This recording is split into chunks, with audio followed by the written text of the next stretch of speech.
Bharatiya Janata party के पूर्व मंत्री राम विचार नेताम के टिकट मिले के बाद रामानुजगंज में सक्रियता और कार्यकर्ता मल्ले मुलाकात के चर्चा के संग बैठक चालू हो गई। रामानुजगंज ले भाजपा के प्रत्याशी बनाए के बाद वरिष्ठ आदिवासी नेता और राज्यसभा के पूर्व सांसद राम विचार नेताम आज पहली गांव रामानुजगंज पहुंची।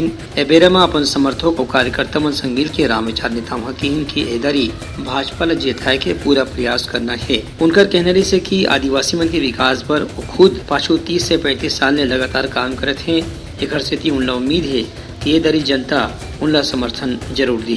चुनाव जनता लड़ती है, तो यहाँ की जनता चुनाव लड़ेगी, कार्यकर्ता लड़ेंगे, उसके बदौलत हम लोग का जीत हार उस पे डिपेंड करता है।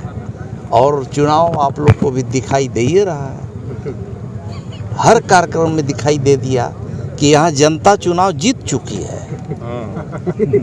जनता चुनाव जीत चुकी है। वो कितनों कुछ चेक बांट ले, पैसे बांट ले, सामग्री बांट ले, कुछ भी बांट ले, अब वो बांटा हुआ कैसे कहते हैं कि चोर का धन है। राम विचार नेताम के यह कहने से कि राज्य सरकार के भाजपा के 3 गांव के कार्यकाल में वो अपन प्रयास में कोनो कमी नहीं रखे रही है। यही पाए के भाजपा के राष्ट्रीय नेता मन उन एक गांव राज्यसभा घलो भेजे नहीं है। राज्यसभा में रहते दौरान घलो वह अपन क्षेत्र के विकास पर लगातार प्रयास करी है। ब्यूरो रिपोर्ट उत्तलंघा न्यूज।